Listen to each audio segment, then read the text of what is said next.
¿Cuántas de vosotras habéis venido hoy al Museo del Prado paseando? Disfrutando del Retiro en invierno o de la arquitectura de Antonio Palacios, incluso de cruzar la mirada con la gente que pasaba. Pero hace algunos años, un inocente paseo en solitario de cualquiera de vosotras podía ser motivo de sospecha e incluso de arresto. 1875, París. Un hombre pasea lentamente por los recién estrenados bulevares de la ciudad. Se recrea mirando los carruajes que pasan o la elegancia del hierro fundido de las farolas. También se detiene frente a todos los escaparates, esos teatros de cristal que tienen de todo.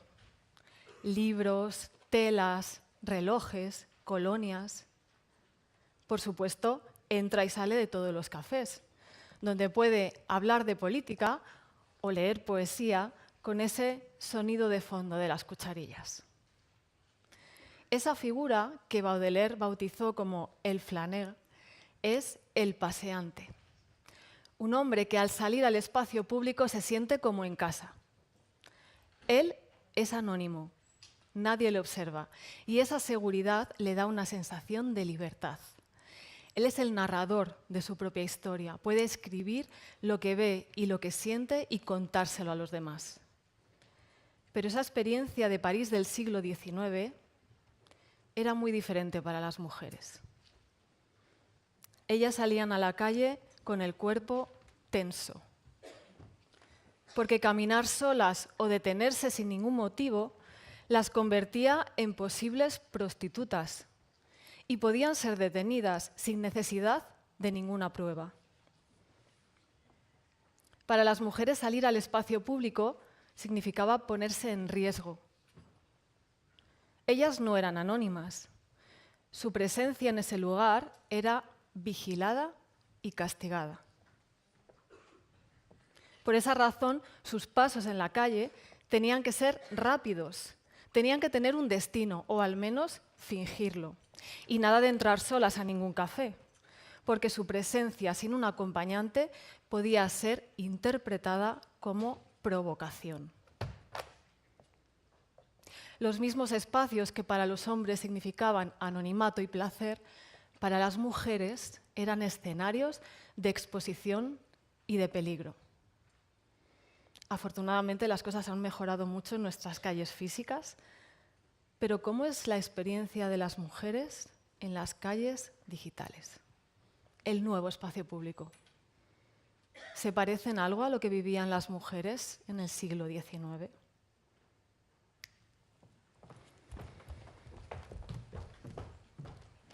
Buenos días. Quiero darles la bienvenida y agradecer su presencia en este acto institucional del 8 de marzo. En el día de hoy conmemoramos el Día Internacional de las Mujeres, en el que celebramos los derechos conseguidos en materia de igualdad y nos toca reflexionar sobre los nuevos retos que tenemos por delante. Quiero agradecer la presencia de todas las autoridades que nos acompañan hoy. Presidente del Gobierno, gracias por estar a nuestro lado. Ministra de Igualdad, Secretaria de Estado de Igualdad y para la Erradicación de la Violencia contra las Mujeres, Directora del Instituto de las Mujeres, ministros, ministras, secretarias de Estado y representantes institucionales, gracias por acompañarnos. Quiero agradecer especialmente la presencia y el trabajo constante del movimiento feminista. Muchas gracias, compañeras, por vuestro trabajo, vuestro compromiso, porque sin vosotras yo hoy no estaría aquí. Gracias a todas las personas que estáis en el auditorio del Museo del Prado y gracias a quienes nos están siguiendo por streaming. Ya no estamos en el siglo XIX, pero las mujeres estamos enfrentando situaciones muy similares a las que vivíamos en el pasado. Ciertamente hay violencia hacia todas las personas en el espacio digital, pero existe una violencia muy específica hacia las mujeres que tiene un objetivo muy concreto: expulsarnos de ese lugar. Una de las mujeres que se atrevió a levantar su voz y a participar en el espacio público cuando no estaba bien visto fue la filósofa Hannah Arendt, y además fue duramente castigada por ello. A los 27 años tuvo que abandonar su país y dejar de participar en la vida académica y política.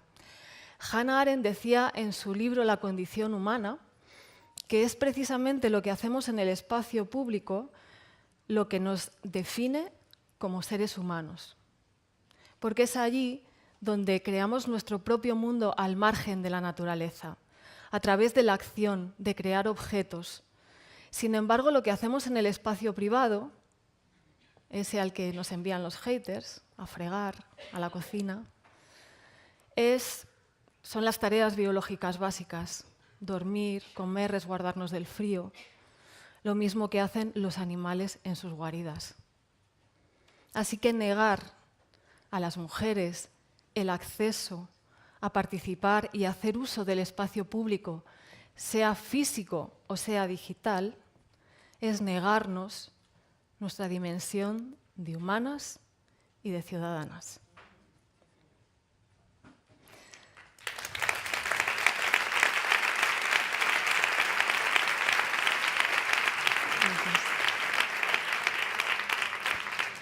Para inaugurar este acto institucional, hoy contamos con las palabras de la ministra de Igualdad, Ana Redondo García.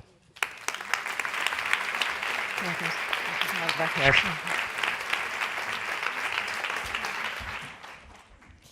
Muchísimas gracias. Gracias, presidente, por tu compromiso feminista, que hoy nos llena de orgullo, porque es un compromiso con la paz, con el no a la guerra y con todos los valores y derechos humanos que nos hacen dignos. Te lo agradecemos muy especialmente. Sí.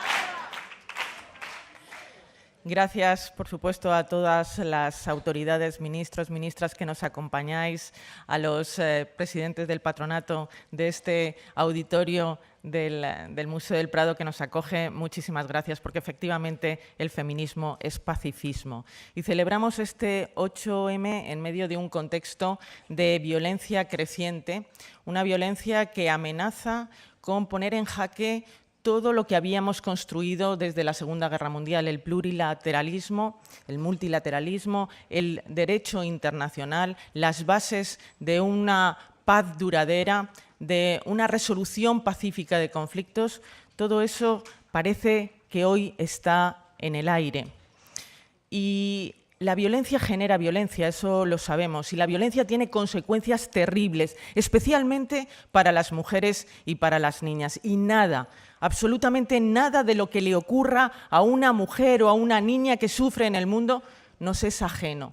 Por eso quiero traer a este acto hacerlas presentes a las mujeres iraníes que, por supuesto, sufrieron y siguen sufriendo con el régimen de los ayatolás y con los ataques que están recibiendo, y a las mujeres afganas que están muertas en vida bajo el burka, y a las mujeres gazatíes, supervivientes de un genocidio, que siguen peleando cada día por sobrevivir, o a las mujeres ucranianas que después de 4 años no ven una salida pacífica en el corto plazo.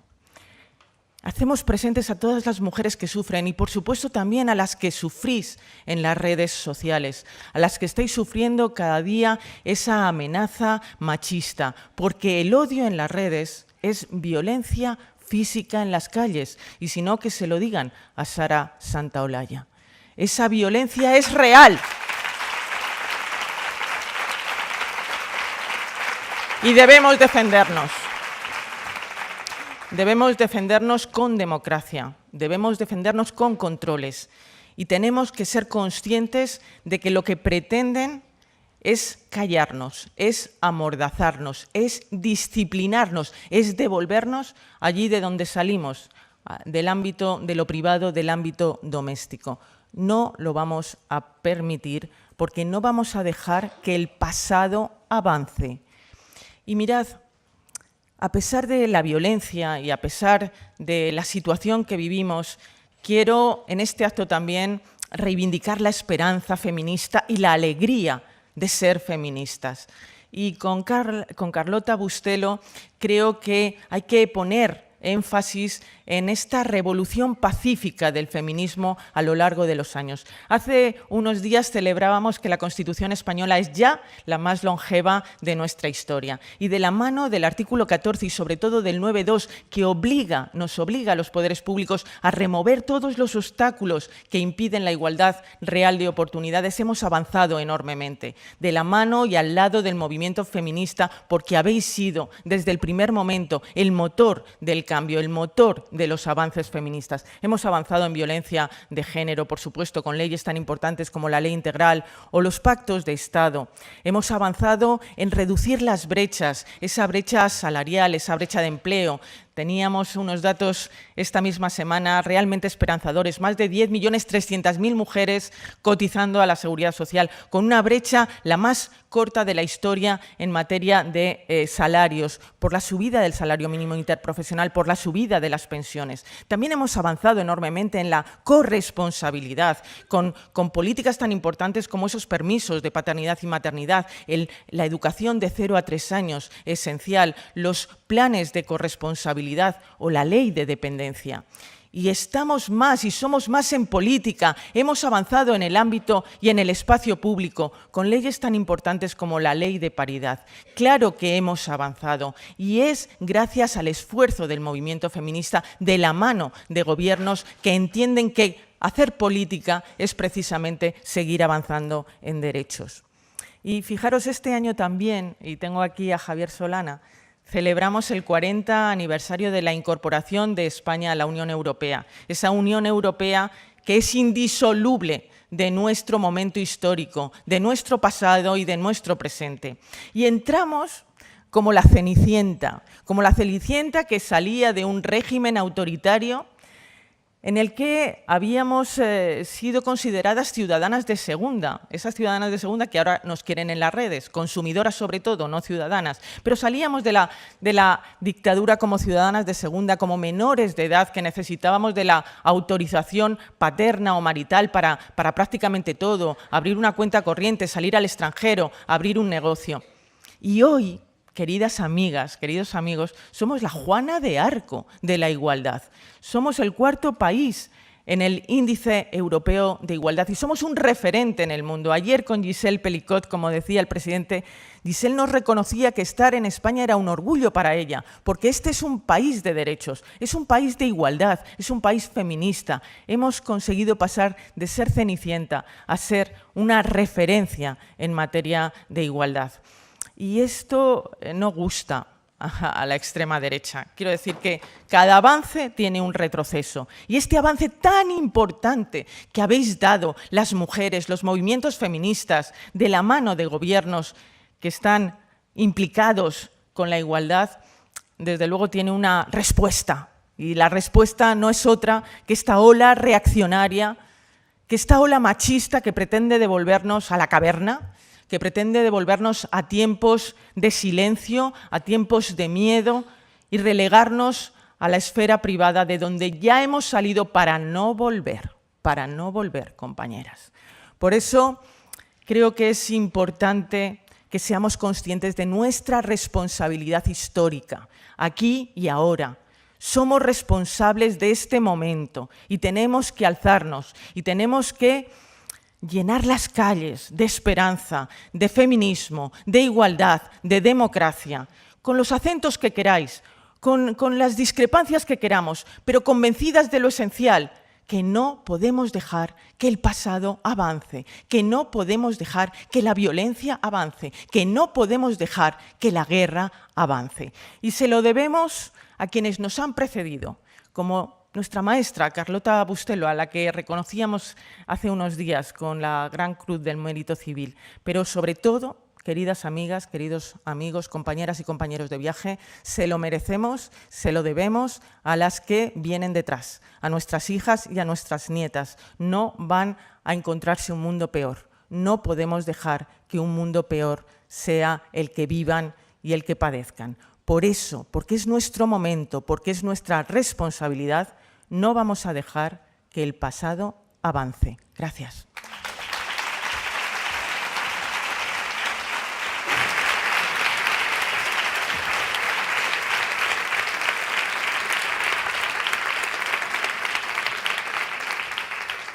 Muchas gracias, ministra.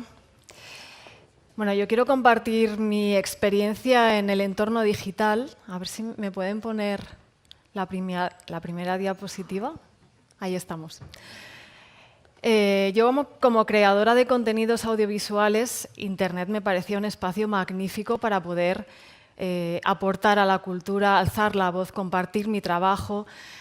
Trabajos como Poses, que en un mes tuvo más de 1 millón de reproducciones mundialmente, esas poses absurdas con las que nos representan a las mujeres en el mundo de la moda.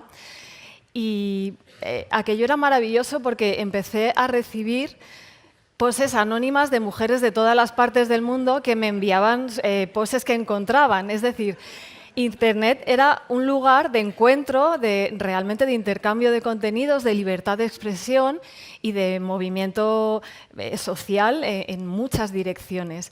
Yo lo vivía pues, con mucha felicidad. De hecho, bueno, se iniciaron movimientos sociales a escala nacional como aquel de registro, no sé si recordáis, en 2015, con el anteproyecto de la ley del aborto, yo propuse a las mujeres acudir a los registros de la propiedad de bienes muebles a registrar la propiedad de nuestro cuerpo, ya que nos tratan como objetos, pues vamos a ir. Y se generó todo un movimiento nacional en todas las ciudades de España de mujeres que acudían a los registros a solicitar la propiedad de su cuerpo. Aquello era muy emocionante, estábamos muy unidas por el entorno digital. De hecho, me invitaban a otros países también, a dar conferencias, a trabajar con el alumnado de universidades. Recuerdo con especial cariño una tarta que me hicieron en Albuquerque, en Estados Unidos, en el que me decían cosas tan bonitas como «Viva Yolanda Domínguez». Bueno, este fue mi momento más dulce en mi experiencia digital. A partir de aquí, caí en picado. El momento más difícil fue hace unos 7 años, cuando un youtuber comenzó a señalarme digitalmente. Hay señaladores profesionales. Y estos vídeos que él hacía, tergiversando mis mensajes, burlándose de mí, humillándome, me generaban cientos de comentarios de odio casi a diario. Aparte de los insultos, hay que leer cosas como «hay que colgar a Yolanda Domínguez de una plaza pública, así escarmientan todas». Estos son castigos ejemplarizantes para que ninguna de nosotras nos atrevamos a alzar la voz o participar de ese espacio público. Yo me mantuve muy callada, porque siempre te aconsejan no alimentar al troll, no contestes, hasta que un día alcé la voz, me convertí en paseanta y señalé eso como violencia. Este youtuber me demandó y eso me derivó a 6 años de proceso judicial que decidí pelear por mí y por todas las mujeres, porque las mujeres tenemos derecho a estar en cualquier espacio público en igualdad de condiciones. Afortunadamente, la justicia me dio la razón. De hecho, hay una jurisprudencia que pueden utilizar ya todas las mujeres para defenderse, y es que el Tribunal Supremo reconoció que los youtubers son responsables, se me quiebra la voz y todo, de los comentarios de...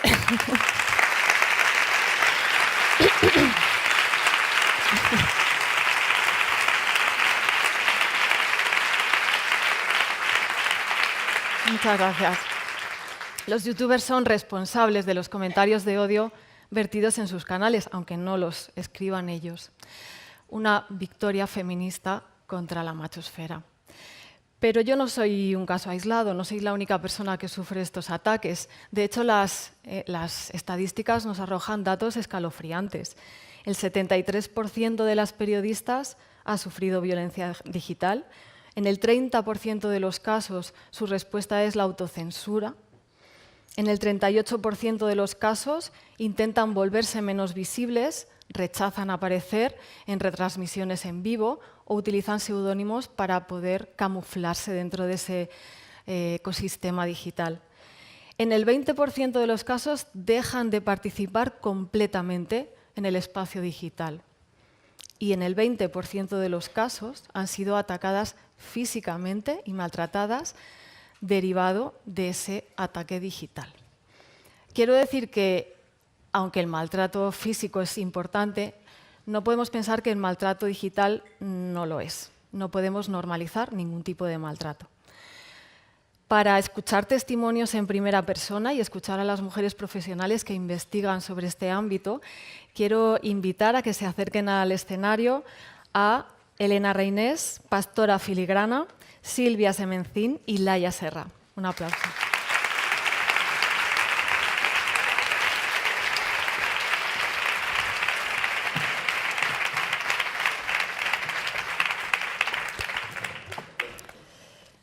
Bueno, muchas gracias por estar aquí. Voy a empezar, Elena, contigo. Hola. Elena Reinés, que eres periodista, publicista y co-creadora de Woke Up News.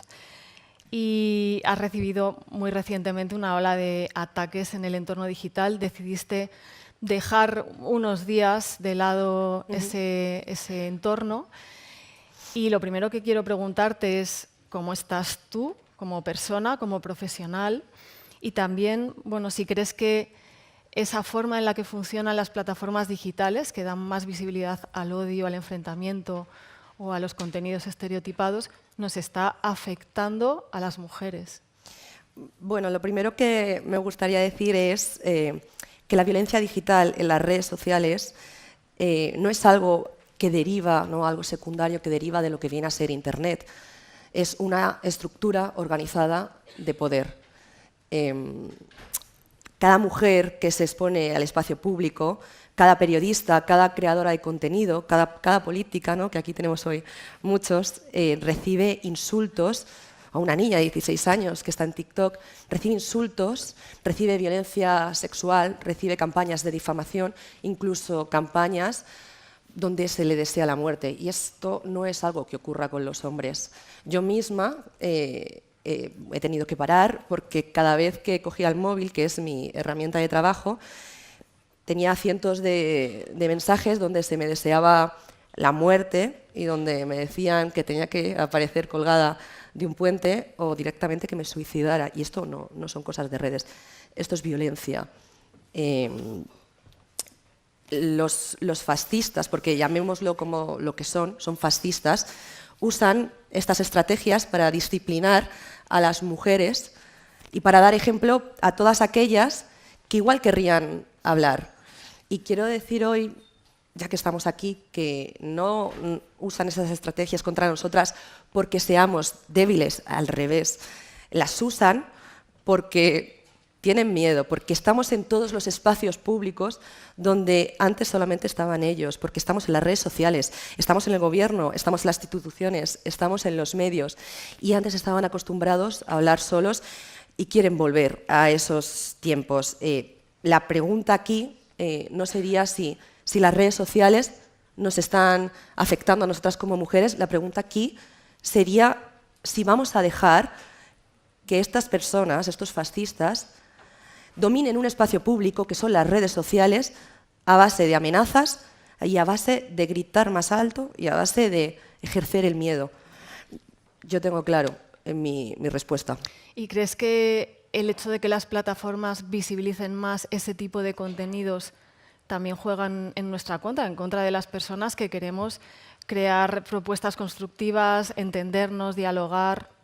¿Cómo crees que ese funcionamiento nos afecta? Es verdad que las plataformas tienen un algoritmo ciertamente a veces perverso, donde se valora más la reacción o la interacción, y no hay nada más que dé más reacción que lo que viene a ser el odio. Mucho más que cualquier debate democrático, mucho más que cualquier información veraz. Y hay que plantearse también desde las instituciones que estas agresiones en las redes sociales no son agresiones individuales hacia una persona, son agresiones hacia lo que es la democracia. y están usando las redes sociales para debilitar la democracia. Entonces, bueno.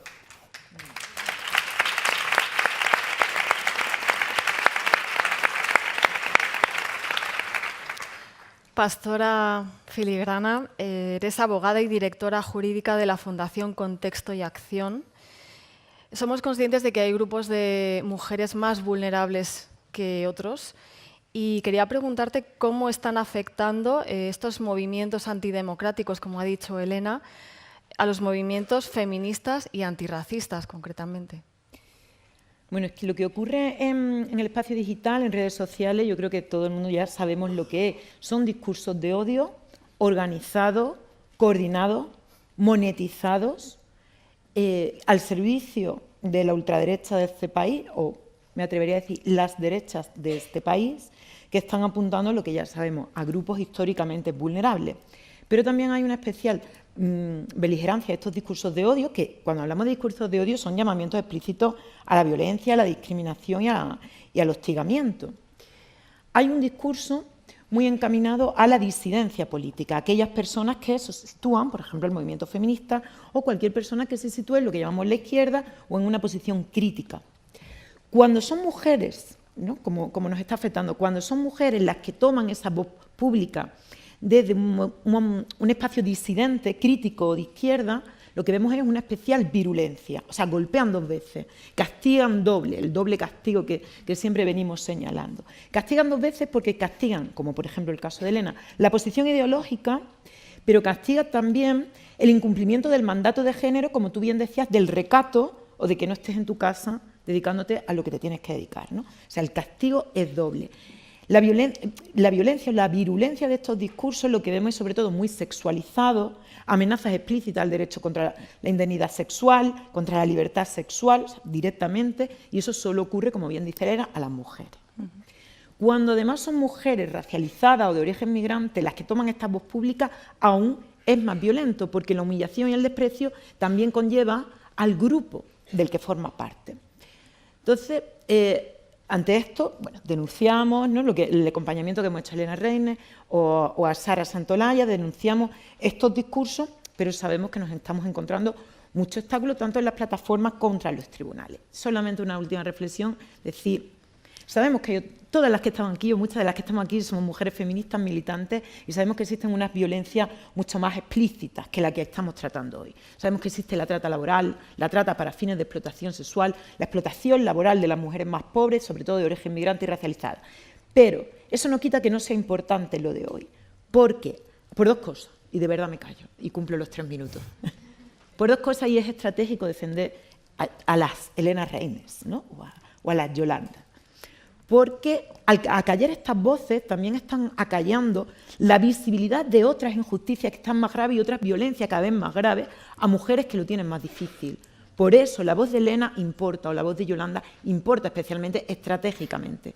Y también porque estamos obligadas a defendernos y a tener la valentía de poner esas denuncias, de alzar estas voces, porque somos las mujeres privilegiadas que podemos estar aquí hablando delante de las ministras hoy, porque tenemos la solidaridad, el apoyo, la confianza de un montón de gente, y eso nos obliga a dar esta batalla. Por lo tanto, esta batalla no es menor y nos está afectando, sí, pero estamos dándola.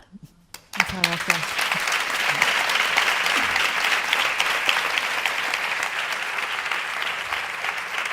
Gracias, pastora. Silvia Semencín es socióloga y experta en misoginia en línea y gobernanza de plataformas. Yo quería preguntarte, Silvia, si nos puedes dar una visión más general, además de lo individual, que ya es doloroso y hay que trabajarlo y hay que denunciarlo. ¿Cuáles son las consecuencias globales y sociales de esto que está pasando en el ámbito digital?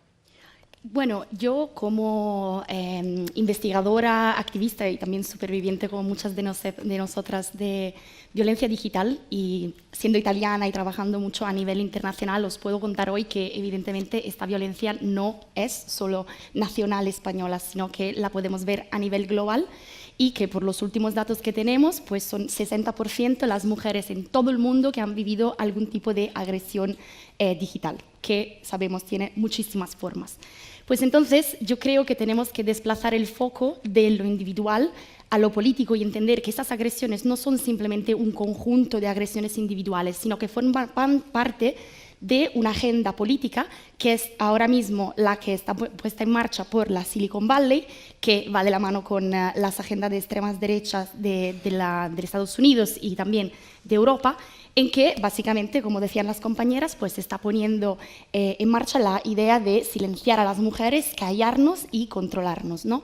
Es muy importante entender el papel de las plataformas digitales en todo esto, porque las plataformas digitales hoy operan no solo como sitios neutrales que simplemente reproducen, sino que son capaces de amplificar y también cambiar las culturas, tener una influencia sobre la misoginia, el hecho que hoy la misoginia se esté volviendo reproducible, imitable, parte de una identidad, ¿no? Que a través de las redes sociales la gente muy joven, los jóvenes chicos, pues consideran interesante para reproducir y sobre todo para monetizar, ¿no?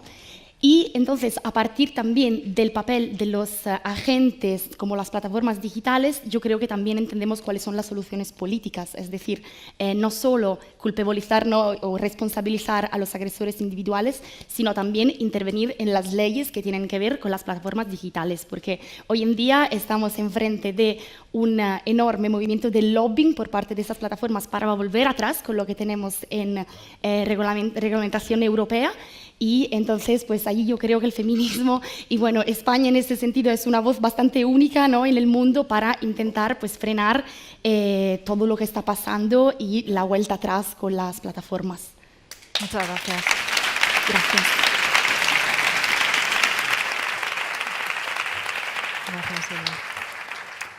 Laia Serra es abogada penalista, especialista en violencias digitales y además una de las abogadas claves para ganar este caso mío personal y social. Muchas gracias, te lo digo siempre públicamente, pero te lo voy a volver a repetir.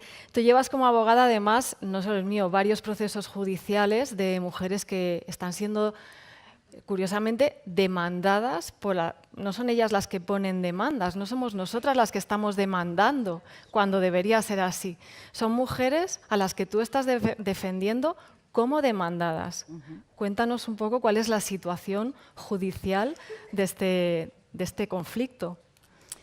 A ver, hay que tener en cuenta que la protección de las mujeres en el terreno digital ahora mismo está formando parte de una pugna importante. Como decía Silvia, está habiendo un movimiento de lobby tremendo de las grandes corporaciones precisamente para erosionar lo poco que se ha conseguido hasta ahora. Y cuando digo poco, teníamos todas una gran esperanza en la aprobación de la Ley de Servicios Digitales que se está implementando y resulta que ahora la Comisión Europea ha propuesto una ley ómnibus que pretende reformular el Reglamento de Protección de Datos, la Ley de Inteligencia Artificial, la Directiva de Sostenibilidad, la Directiva de Comercio y de Mercados y, por lo tanto, estamos en el Estado español esperando a transponer, ¿no?, o a alimentarnos y a dotar de competencias, en este caso al Coordinador de Seguridad Digital, cuando por arriba se está volviendo a impugnar la mayor. Esto es importante tenerlo en cuenta porque, como se decía, estamos en un momento en que los Estados se están midiendo el pulso en su capacidad reguladora y en la capacidad de interpelación sobre las responsabilidades corporativas a nivel de democracia y de derechos humanos. Saltando en el Estado español, ¿cuál es nuestra realidad? Tenemos, creo, afirmo de hecho, el marco legal más potente de toda Europa. Tenemos normativa de protección de datos, un código penal extraordinario en ese sentido, leyes antidiscriminatorias, leyes que regulan también educación y agentes clave como la Agencia Estatal de Protección de Datos, Inspección de Trabajo y muchas otras. ¿Cuál es la problemática? Que este marco, en realidad, no está pudiendo desplegar su efecto protector. Las mujeres, cuando atraviesan estas situaciones, no conocen sus derechos.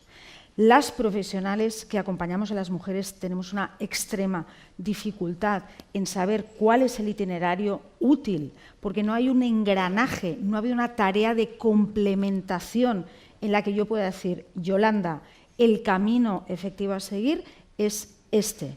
Y también sucede que hay una carestía de recursos por parte de todos los agentes clave.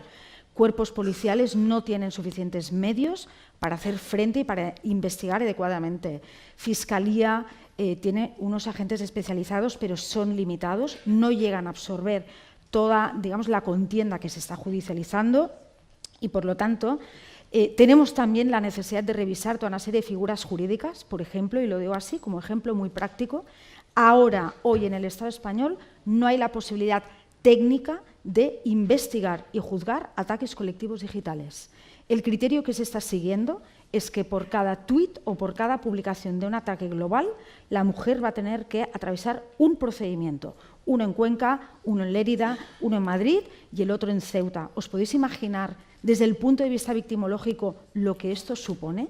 ¿Por qué figuras como la del concierto para delinquir no se están interpretando de forma adaptada a los medios tecnológicos? No tenemos un cuerpo jurisprudencial que nos den estas herramientas. Por lo tanto, el efecto protector del marco legal no está pudiendo desplegar sus efectos.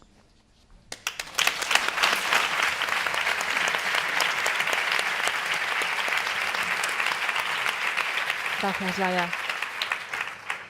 Bueno, me gustaría lanzar una pregunta abierta para que podáis responder cada una desde su perspectiva. Vamos a proponer, ¿no?, desde lo que habéis vivido, desde lo que habéis estudiado, qué herramientas podemos poner en marcha, qué os ayudaría, qué creéis que sería necesario, cuáles son los retos que tenemos por delante. Bueno, yo creo que el primer reto que tenemos por delante es dejar de considerar la violencia digital como algo individual y empezar a considerarlo como lo que es un problema democrático.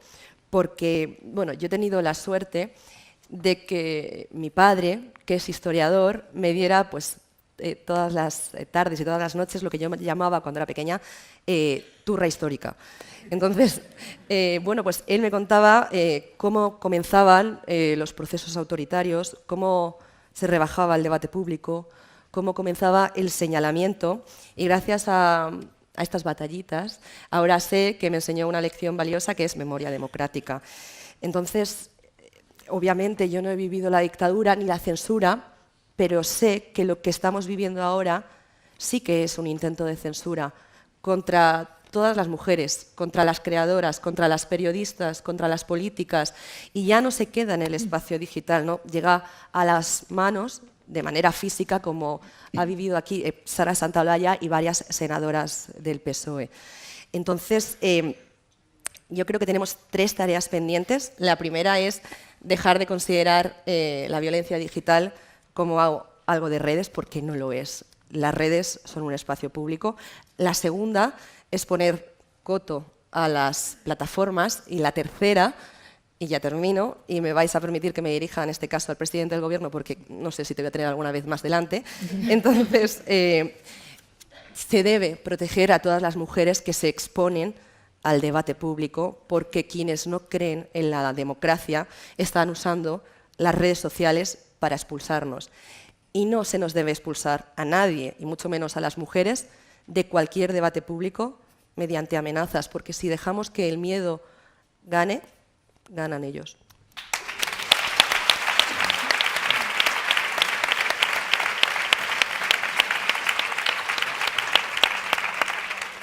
Yo sigo empeñada en saber cómo estás. ¿Cómo te encuentras después? ¿Cómo lo has vivido y cómo estás? Mucho mejor. Es verdad que para mí, de hecho, a lo mejor muchas veces no la gente se imagina a lo que es la víctima perfecta, ¿no? Se piensan que vas a estar en tu cama llorando o no te vas a levantar y te vas a ir de las redes sociales. Y es verdad que yo al principio, bueno, pues decía que esto no me afectaba, pero es imposible, por mucho que te hagas la dura, es imposible que no te afecte cuando durante 6 horas al día te llegan mensajes donde se te desea la muerte, donde bueno, pues te dicen que aparezcas colgada de un puente, o donde te dicen que te están buscando y te van a romper las piernas. Y bueno, aquí pues la gente del Gobierno pues tiene seguridad, pero la gente que no estamos en el Gobierno pues no tenemos seguridad ni dinero para poder permitírnoslo. Entonces, bueno, me dio bastante miedo porque era la primera vez que recibía una campaña tan bestial y tan organizada de acoso, pero he de decir que tengo la suerte de tener gente cerca que me ha apoyado, tengo la suerte también de tener a Pastora, que es quien me representa, y bueno, a ver a dónde va esto y a ver si cae en quien tiene que caer. Muchas gracias.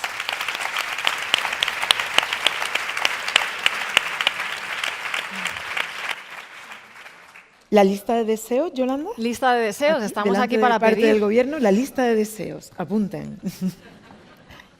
Bueno, así rápido en un minuto, muchas cosas, ¿no? Pero sobre todo algo muy práctico. Voy a decir algo muy práctico y después algo más amplio.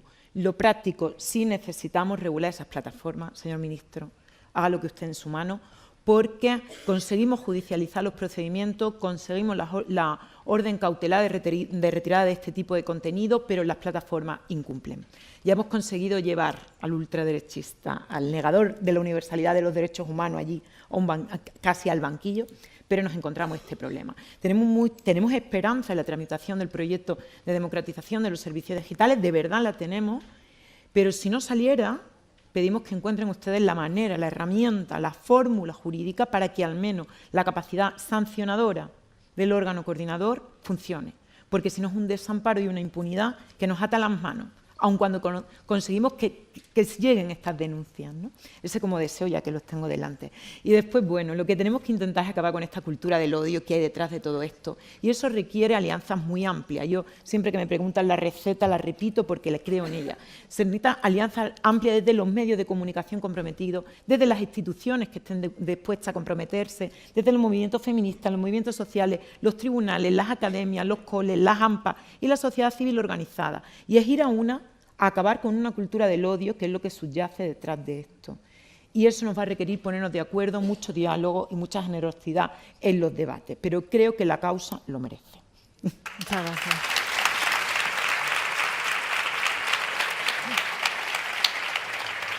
Bueno, yo voy a construir un poco encima de lo que estaba diciendo Pastora, porque estoy muy de acuerdo, pero otra vez me gustaría llevarlo a una perspectiva más transnacional, ¿no? Porque realmente hay muchas feministas también fuera de España, en Italia, en Francia, en Alemania, que hoy en día se preguntan cómo hacer frente a todo lo que está viniendo, ¿no? A este cargo de odio que en otros países pues, no tenemos las herramientas para frenar.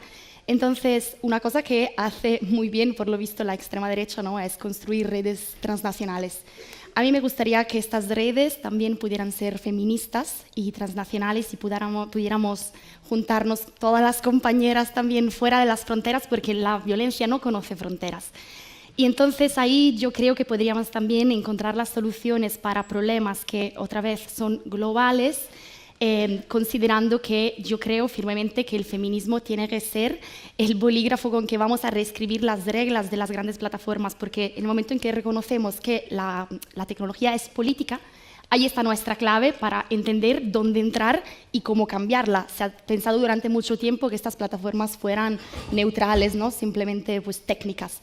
Y no, yo creo que a partir de aquí, y esto no es abstracto, no es utópico, los valores, las reglas ya las tenemos que insistir a nivel europeo, cuanto menos, como feministas, para que se escuche nuestra voz, para ser invitadas en las las mesas donde se habla de plataformas, donde se habla de regulación tecnológica, porque hoy en día no estamos siendo escuchadas, no estamos siendo invitadas.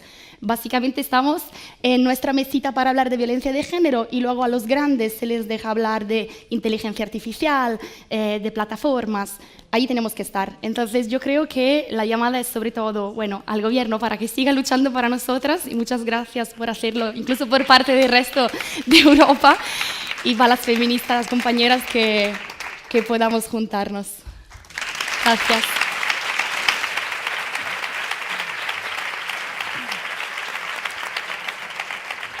Gracias, Silvia. Laia. Yo voy también con mi listita, que no solo va a ser jurídica, aviso. Yo creo que es importante comprender y no criminalizar la tecnología, sino que lo que subyace es una cultura machista. Y esto se resuelve con pedagogía, con democracia, con educación crítica en la ciudadanía digital. Porque siempre la respuesta sancionadora, sea administrativa o penal, va a conseguir intervenir en una parte ínfima de este océano de Creo que es muy importante dotar de financiación la investigación, Tenemos un fenómeno social que evidentemente es prevalente, pero afecta de una manera diferenciada a determinados sectores de mujeres, mujeres jóvenes, mujeres adultas. Hay tipologías muy específicas, por ejemplo, el capítulo de violencias sexuales digitales es ya en sí una materia como muy amplia y tenemos que hacer una alianza con los centros de investigación para poder hablar con propiedad, establecer e identificar patrones de violencias. Necesitamos servicios de atención especial. En Cataluña estamos muy contentas porque desde los feminismos creamos el primer servicio de atención específico a violencias digitales, que ahora ya se ha formalizado como el primer servicio de intervención especial público y está pudiendo precisamente atender desde la vertiente psicológica y también jurídica a estas mujeres. Necesitamos también, considero, que la perspectiva tecnológica se incluya en todas las normas que afectan a las mujeres. Igual que en su día la perspectiva de género no existía, luego pasó a ser un articulito de algunas leyes y ahora ya es una perspectiva transversal. La dimensión tecnológica tiene que estar en todas partes porque forma parte de nuestra cotidianeidad, identidad y ciudadanía ya de manera a futuro. Creo que es importante interpelar también la judicatura para, como decía antes, que reinterpreten las herramientas jurídicas existentes en el campo tecnológico. No puede ser que no tengamos criterios específicos sobre competencia territorial, sobre límites a la libertad de expresión en el uso de redes sociales y que se analice la acción discursiva de las mujeres como conflictos privados en lugar de un ejercicio discursivo que forma parte de la democracia. Sin libertad de expresión sobreprotegida de las mujeres no va a haber igualdad. No lo digo yo, lo dicen los organismos internacionales y esto es un mensaje democrático que todavía no ha calado. Y termino. Es importante también financiar el activismo digital. Muchos colectivos, muchas mujeres están en esta primera línea de frente y precisamente la impunidad hacia casos como ellas lanza un mensaje disuasorio hacia todas. No puede ser que ellas tengan que depender de recursos privados para defender estos procesos estratégicos que nos protegen a todas nosotras. Y lo digo con toda la humildad. Las batallas que estamos librando las hacemos con una carestía de recursos que no está a la altura, insisto, del reto democrático que estamos atravesando. Y termino con un mensaje de esperanza. Lo conseguimos ya con los delitos de odio, unos delitos en los que había una impunidad total y las administraciones supieron escuchar, hicieron un trabajo en el que codo a codo con la ciudadanía, con la sociedad civil organizada, trazamos protocolos, trazamos mecanismos de coordinación, tratamos de que los servicios de atención a las víctimas tuvieran otra perspectiva. Y hoy en día este camino, este engranaje es el que permite la efectividad de la protección en base a un marco legal. Y, por lo tanto, tenemos que generar espacios multidisciplinares en que la Agencia Estatal de Protección de Datos, Inspección de Trabajo, Inspección Educativa, ministerios, Judicatura, Fiscalía Especializada, Coordinador de Seguridad Digital, nos escuchemos y desde nuestra expertez y desde nuestras competencias podamos decir qué necesitamos para trabajar mejor y podamos sugerir cómo este codo a codo puede ser más efectivo.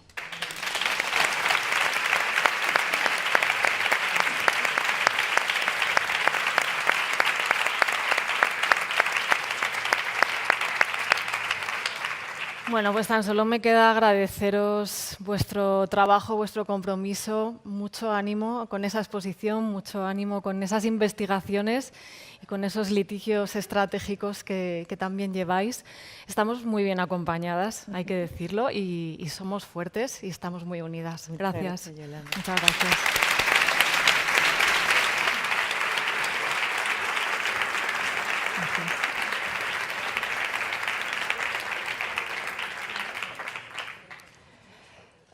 Bueno, las mujeres del siglo XIX tampoco se quedaron de brazos cruzados.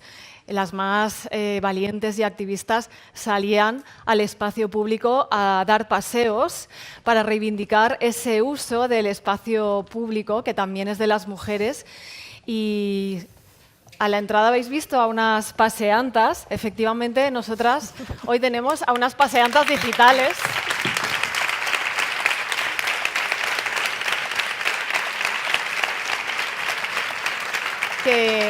acaban de tomar el espacio, muy bien hecho, y que además van a levantar su voz para decirnos, y que suene bien fuerte, cómo se imaginan ese futuro espacio digital.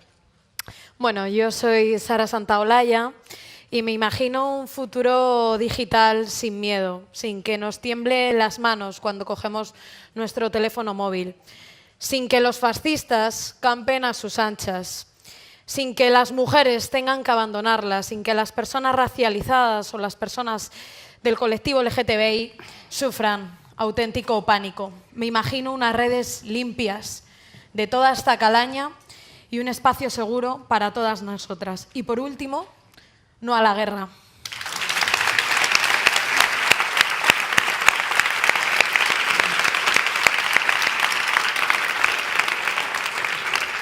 Yo soy Julia Salander y me imagino un futuro digital sin violencia, sin acoso, sin discriminación. También me lo imagino sin prostitución, sin OnlyFans.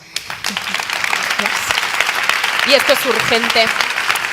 Y realmente siempre nos tachan de utópicas, nos dicen que perseguimos lo imposible, que estamos luchando por sueños que no se pueden conseguir. Y no, exigimos libertad, exigimos igualdad y exigimos feminismo.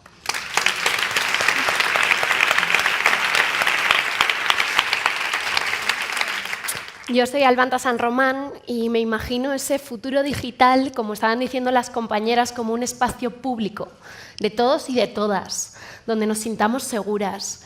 Y creo que necesitamos pedagogía, necesitamos una educación digital integral que nos enseñe cómo ser y cómo estar en Internet.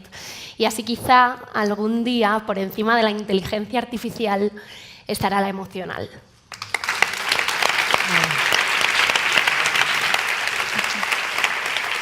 Bueno, yo no la suelto porque yo me imagino un futuro digital sin pasamontañas. Yo me imagino el fin del anonimato, tanto personal como empresarial. Ya está. Yo me imagino un mundo futuro en el que seamos responsables de nuestro espacio personal y del compartido, donde pase lo mismo que ahora mismo pasa en cualquier casa, en cualquier colegio, en cualquier esquina, donde, en fin, un futuro digital que sea como este presente analógico, donde las cosas que no pasan en las calles no pasen en las redes. Un futuro digital civilizado, solo pedimos eso. Un lugar donde convivir, no un lejano oeste en el que solamente sobrevivimos.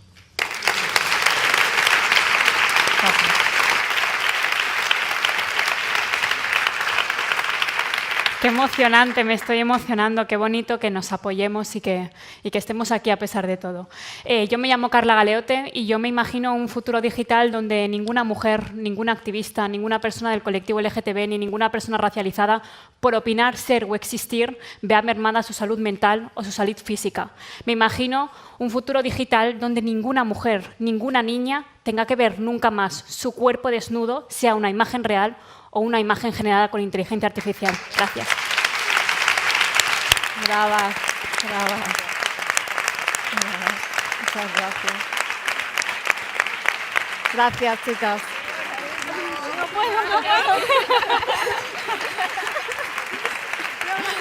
Gracias. Ahora otro. Sí. Muchas gracias. Qué bonito. Hay que poner palabras, hay que proyectarlo, conseguirlo. Y después de imaginar este futuro y que seguro que vamos a conseguir espacio digital, vamos a proyectar la campaña institucional del 8 de marzo que se publicó este mismo lunes y la vamos a proyectar aquí.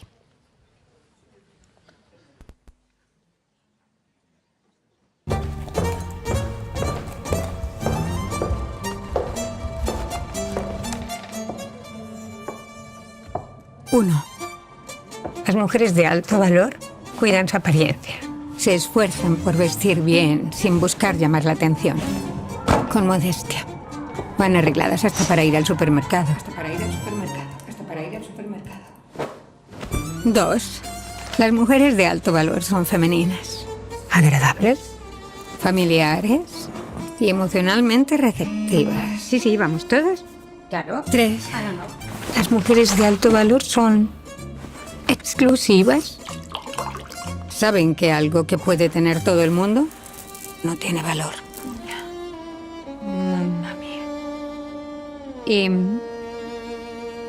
son puras, sumisas y fieles.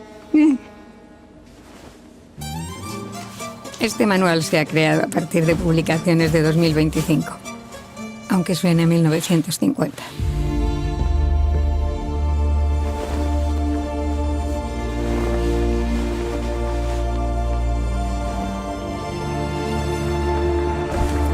No dejaremos que el pasado avance. 8M. Ministerio de Igualdad. Gobierno de España.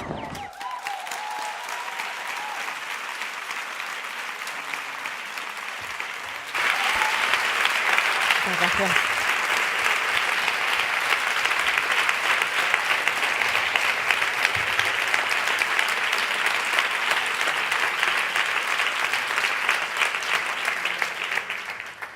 Para cerrar esta reflexiva y reivindicativa jornada, contamos con las palabras del presidente del Gobierno, Pedro Sánchez.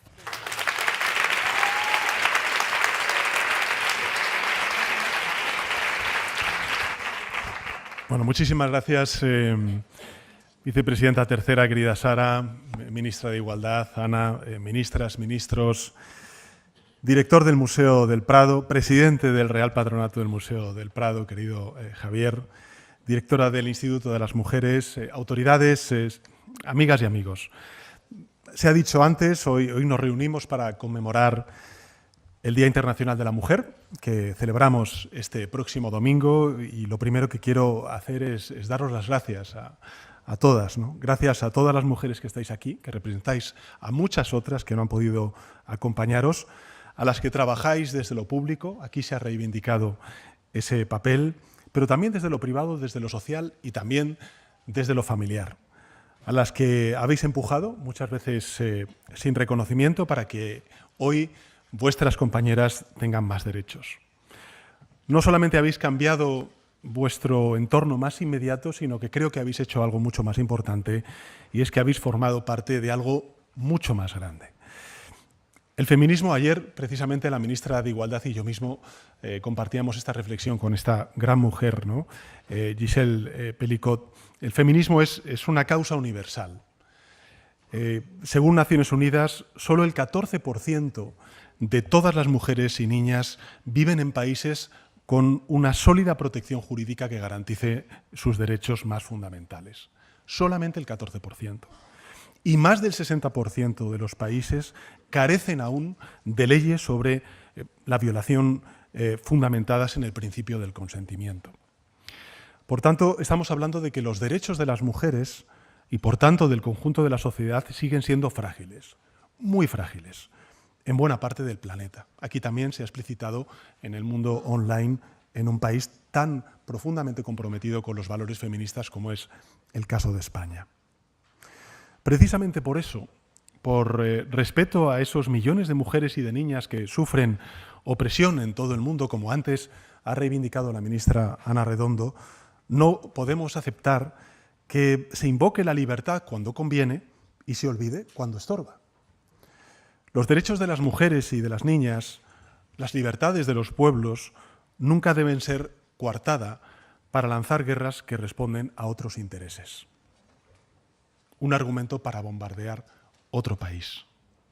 Por eso lo diré alto y claro: si de verdad creemos, y creo que creemos, si de verdad creemos en la libertad de las mujeres iraníes, la respuesta no puede ser más violencia.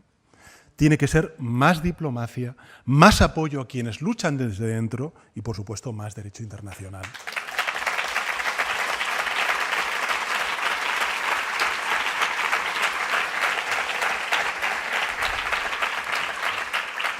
Es curioso escuchar, incluso hoy en día, que parece como si fuera contradictorio defender el derecho internacional y los derechos humanos, cuando la defensa de los derechos humanos es un elemento central del derecho internacional. Decir que hay que anteponer el derecho humano, los derechos humanos al derecho internacional, decir que hay que anteponer el uno al otro, es como decir que puede haber brújula sin un norte. Nosotros siempre, desde el Gobierno de España, pero el conjunto de la sociedad española, hemos condenado y repudiado el régimen iraní, y en especial su opresión a las mujeres. Alzamos la voz tras la muerte de Mahsa Amini en 2022 y gritamos mujer, vida y libertad. Pero con la misma convicción que hicimos eso en 2022 o recientemente con la represión que ha sufrido el pueblo iraní y particularmente las mujeres, con la misma convicción condenamos la destrucción de escuelas, de hospitales, que ahora dejan a cientos de víctimas, muchas de ellas mujeres y niñas. España, como sabemos bien, está entre los países más avanzados en igualdad de género del mundo. Y eso no nos da una superioridad moral, nos da una responsabilidad mayor. Por eso desplegamos una política exterior feminista, porque consideramos que el feminismo es una política transversal, no sectorial, que debe impregnar todas y cada una de las políticas que lanzamos y aplicamos desde el Gobierno de España. E invertimos en igualdad también fuera de nuestras fronteras. Para que nos hagamos una idea, en el año 2026, al menos el 25% de nuestra acción humanitaria va a ir dirigida a mujeres y a niñas.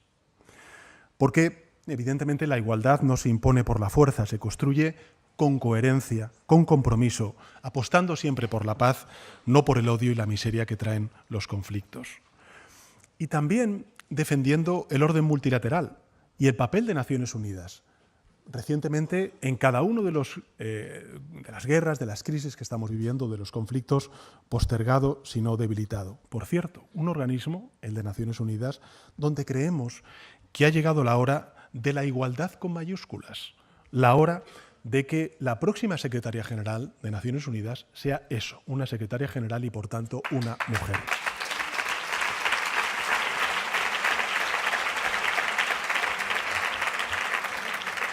Lo sabéis mucho mejor que yo, el camino de la justicia y la igualdad nunca ha sido fácil, nada de lo que hemos avanzado en España ha sido un regalo, ha requerido mucho esfuerzo, mucha constancia, mucha valentía, algo a lo que este Gobierno ha contribuido en estos últimos 8 años, reforzando leyes decisivas para proteger a las mujeres y siempre, siempre, siempre gracias al coraje y la determinación, por supuesto, de vosotras, del movimiento feminista. Pero si algo sabe este Gobierno de coalición progresista es que la igualdad también se juega a final de mes. Antes lo ha dicho la ministra Ana Redondo. Cuando hablamos del salario mínimo interprofesional estamos hablando de que el 60% de las beneficiarias son mujeres trabajadoras. Hemos reducido, gracias a la reforma laboral, la temporalidad del empleo femenino en más de 10 puntos. Y efectivamente hemos mejorado en lo que respecta a las pensiones que cobran las mujeres, un 38% esa jubilación. Eso significa que millones de mujeres mayores, muchas de ellas viudas, hoy pueden pagar la luz o pueden comprar con un poco más de tranquilidad gracias a ese aumento de las pensiones. Evidentemente sabemos que no es suficiente, que la pensión de una mujer sigue siendo muy inferior a la de un hombre. Y la razón última está en las décadas de renuncias vitales y carreras laborales interrumpidas precisamente para poder cuidar a sus familiares. Pero estamos, yo creo que en el buen camino, en el camino acertado, porque al final la igualdad debe notarse también en la nómina y ahí creo estamos ganando muchas batallas. Donde definitivamente no estamos ganando, y antes aquí se ha dicho, la tecnología efectivamente es política porque la tecnología es poder y tenemos que comprender eso también nosotros cuando nos enfrentamos a lo que está sucediendo en las redes sociales. Las redes sociales, lo que está pasando con las mujeres, la violencia que estáis sufriendo, no deja de ser un síntoma de un problema mucho mayor y es el descontrol que existe en la revolución tecnológica y en el desarrollo de inteligencias tan presentes en nuestro día a día como es la inteligencia artificial, por mencionar la más relevante.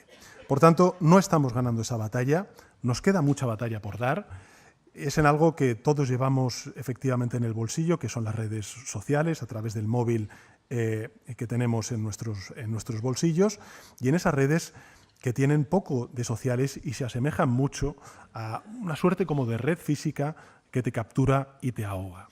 Nosotros el pasado martes presentamos un informe, gracias también a la aportación fundamental, ¿no?, al liderazgo del Instituto de la Mujer, que daba datos absolutamente escalofriantes de cuál es la realidad que hoy también algunas compañeras han ilustrado con su testimonio personal. pero el que las mujeres tengan 27 veces más probabilidades de sufrir acoso online que los hombres, me parece que ya es una cifra lo suficientemente relevante para saber exactamente cuál es la gravedad del desafío al que nos enfrentamos. En España, por tanto, más de 2,5 millones de mujeres han sufrido acoso digital en algún momento de sus vidas. Y el 28% de ellas han decidido disminuir su actividad en Internet de forma intencionada. ¿Para qué? Para protegerse. En definitiva, como aquí antes se comentaba, para autocensurarse de alguna manera y tratar de salir de ese foco. Detrás de cada estadística hay historias y son las que hoy hemos presenciado y hemos sido testigos. Por ejemplo, tienes 15 años, grabas con tus amigas un baile de TikTok, repetís la coreografía 10 veces hasta que salga bien. Es sencillamente un juego para pasarlo bien, pero al rato recibes una notificación. Alguien ha hecho una captura de pantalla de vuestro vídeo, la ha subido a otra red social y debajo cientos de comentarios con grok, desnúdalas. Tienes 24 años, subes una foto a Instagram, haces zoom a una parte de tu cuerpo porque no te convence, la borras, minutos después tu algoritmo se llena de retoques, de filtros imposibles y de cirugías milagro. Tienes 40 años, participas en un podcast, yo qué sé, hablando por ejemplo de igualdad, defiendes derechos que creías consolidados, alguien recorta un argumento de ese podcast, lo saca de contexto y lo acompaña de una etiqueta que dice mujer de bajo valor. Tienes 60 años, eres, no sé, vamos a poner médica, defiendes la sanidad pública a la que has dedicado toda tu vida, subes fotos de una manera.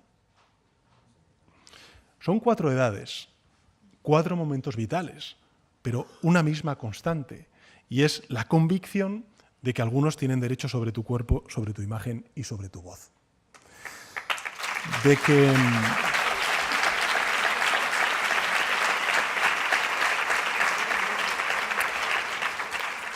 que pueden pedirle a una máquina que te desnude, convertir tus inseguridades en un negocio, etiquetarte, degradarte, ridiculizarte hasta empujarte al silencio. No es casualidad, no es una anécdota, es una realidad, está pasando. La violencia hacia las mujeres ha encontrado en el espacio digital una nueva trinchera. Alguien podría pensar que esto es solo ruido de redes, para banalizarlo, para minimizar el impacto que tiene sobre las vidas de millones de mujeres, que basta, en consecuencia, con apagar el móvil, pero cuando el resultado es menos voz, es menos presencia, es más autocensura por parte de las mujeres, no estamos ante un ruido, estamos ante una forma de desigualdad, estamos ante un recorte de vuestra libertad y, por tanto, de las libertades de todos y de todas, y, por tanto, estamos ante una nueva forma de violencia. Yo, evidentemente, no puedo explicar mejor que vosotras lo que significa vivir esto, pero sí puedo y debo escuchar, aprender y asumir parte de mi responsabilidad. Aquí se ha dicho que tenemos que asumir por parte del Gobierno una mayor responsabilidad. Vamos a hacerlo. También me he quedado con algunas de las ideas que habéis comentado.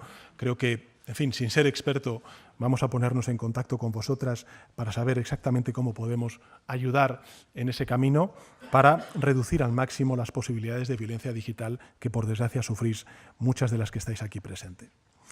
Puede que, efectivamente, haya otros líderes políticos que duden entre proteger a nuestras hijas en Internet o a nuestros menores o complacer al hombre más rico del mundo, ¿no? Yo, desde luego, no tengo ninguna duda y sé que vosotras tampoco tenéis ninguna duda. Es más, creo que este tema no debería politizarse, no debería, mejor dicho, ideologizarse. Politizarse, por supuesto, porque es una batalla política. Pero es evidente que hay mucha gente que vota a unas opciones políticas u otras que cuando piensan en sus hijos o en sus hijas o en sus familiares, desde luego no pueden estar de acuerdo con este tipo de acosos y con este tipo de violencia. El acoso digital es una manifestación más de la misoginia de siempre, la que conocemos demasiado bien, la que no ha desaparecido de nuestra vida, por desgracia, cotidiana. Tampoco de nuestras empresas, de nuestras instituciones o de nuestros partidos políticos, porque lamentablemente los casos de acoso a mujeres se siguen produciendo. No son más que una expresión de esa cultura patriarcal que tenemos que continuar entre todos y todas reduciendo y extinguiendo y extirpando de nuestra sociedad. La diferencia no es que exista o no el problema, porque el machismo atraviesa efectivamente a toda la sociedad. La diferencia es cómo se responde cuando aparece y también quién está dentro de las organizaciones. Cuando hay feministas dentro, pues evidentemente no se minimiza, no se relativiza, no se protege al poderoso, se actúa con determinación, con fuerza y por tanto con contundencia. Porque el machismo, por tanto, no es una anécdota, es así como debe ser concebido, es una estructura, es una cultura. Y cuando esa cultura y esa estructura no se desmonta, lo que viene después, pues efectivamente puede ser irreversible. Y lo irreversible es, de nuevo en el año 2026, ver que han sido 10 las mujeres asesinadas y 2 niños también asesinados como consecuencia de la violencia de género y la violencia vicaria. 12 vidas en apenas una semana. 12 vidas truncadas y ya van 1.353 desde el año 2003. Algunas veces, hasta incluso cuando yo lo digo, pues lo decimos sin casi respirar, como si fuera una cifra más. Y a veces tengo la sensación, incluso cuando vemos las imágenes del sufrimiento en Gaza, antes lo ha dicho la ministra de Igualdad, o en Ucrania desde hace tantos años, a veces tengo la sensación de que como sociedad nos estamos anestesiando ante los números y por tanto estamos perdiendo empatía. Que repetimos los datos, pero da la sensación de que empieza a dejar de tener un impacto real sobre nuestras conciencias para poder movilizarnos, ¿no? Pero creo que es importante seguir repitiéndolo. 1.353 muertes, que son 1.353 fracasos como sociedad. Porque cada una de esas vidas son historias con nombres y apellidos. Son proyectos de vida que ya no van a ser. ¿Sabéis lo que sería verdaderamente devastador, a mi juicio? Que además de perderlas a ellas, perdiéramos también la conciencia de por qué luchamos y normalizáramos, en consecuencia, lo inevitable. Porque ni es normal ni es inevitable. Tenemos palancas, herramientas para poder evitarlo. Ninguna sociedad decente puede normalizar esta barbarie. Por eso creo que hay algo más que debemos atrevernos a decir. Hay encuestas que nos incomodan y que nos obligan a escuchar. En los últimos 5 años, hace poco lo veríais en alguno de los medios de comunicación, no habría, por supuesto, las portadas de los periódicos, pero era una cifra bastante preocupante, ¿no? En los últimos 5 años, el porcentaje de jóvenes que se declara feminista ha caído 12 puntos. En 5 años, 12 puntos entre los jóvenes. Y creo que sería un error por parte de aquellos y de aquellas, pero también de aquellos que nos consideramos feministas como vosotras, sería un error despacharlo con una cierta superioridad moral o mirar hacia otro lado, como si esto no fuera relevante, porque lo es.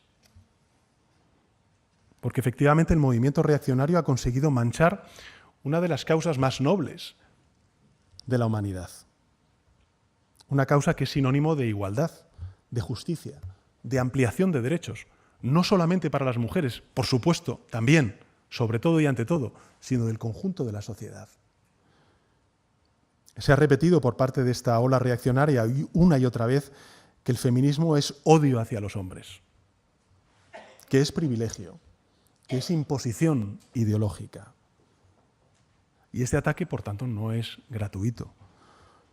Esta ola reaccionaria crece desde la división y se hacen fuertes contra la igualdad.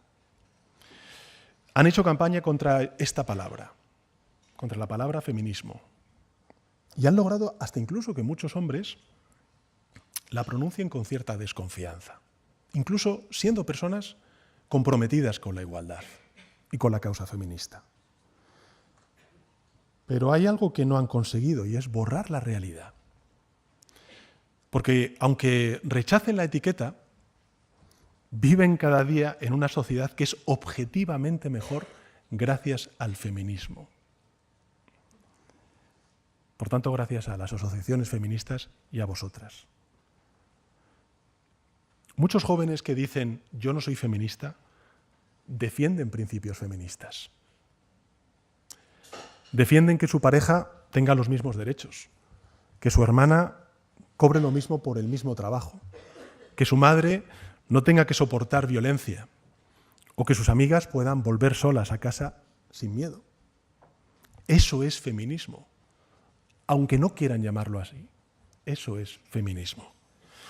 Cuando reconocen el derecho de un padre a cuidar de su hijo sin pedir perdón por ello, o el de un joven que elige estudiar educación infantil, o pongamos el caso, enfermería, sin que nadie cuestione su hombría, eso también es feminismo. O cuando pueden decir que están agotados, que tienen ansiedad, que sufren problemas de salud mental, o que necesitan ayuda sin que eso se interprete como un síntoma de debilidad. Eso es feminismo, aunque no quieran llamarlo así, es feminismo. Pero nosotros y nosotras sí vamos a hacerlo, sí vamos a llamarlo feminismo. Vamos a seguir llamándolo por su nombre, porque si aceptamos que nos arrebaten las palabras, mañana intentarán arrebatarnos los derechos. Y la historia demuestra que cada avance en igualdad fue precedido por una campaña que lo calificó de exagerado, de innecesario, de peligroso. También se dijo que el voto femenino acabaría con la familia, que la igualdad laboral arruinaría la economía, que las leyes contra la violencia de género destrozarían la libertad. Y en realidad era todo lo contrario. El voto de las mujeres no hizo sino dignificar las democracias. La igualdad laboral no ha hecho lo que predecían, sino al contrario, crecer como no lo habíamos hecho en décadas.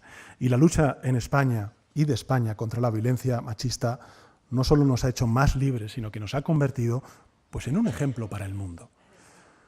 Por tanto, amigas y amigos, no estamos, por supuesto, en la meta, tampoco estamos en el punto de partida. Hay mucho recorrido, pero queda muchísimo por recorrer. Y lo que hemos construido entre todos y todas no lo vamos a entregar a la resignación, ni tampoco lo vamos a entregar al cinismo.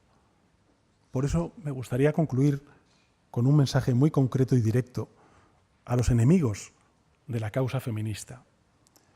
Y es que no vais a poder con nosotras y con nosotros. Porque somos más fuertes. Porque tenemos la fuerza de la razón. Y además, el poder único que da la deuda de la historia. Porque son siglos de luchas, de décadas de progreso que no se van a detener por mucho que se empeñen los trileros del lenguaje y los ideólogos de esta ola reaccionaria. Y lo vamos a hacer además con mucha tranquilidad, con mucha serenidad, con los pies en el suelo y también con la certeza de que la igualdad nunca es un exceso, es sencillamente el mínimo exigible a sociedades que aspiran a ser dignas. Así que, compañeros y compañeras, adelante, siempre adelante.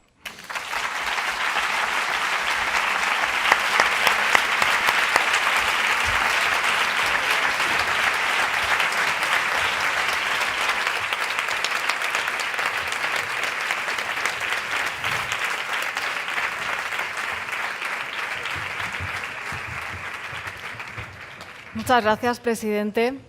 Antes de finalizar este acto, quiero agradecer a las compañeras del Instituto de las Mujeres la organización de este acto, a todas las personas que habéis estado aquí en el auditorio y a quienes nos han seguido por streaming y a todas las personas que a lo largo de su vida trabajan por la igualdad.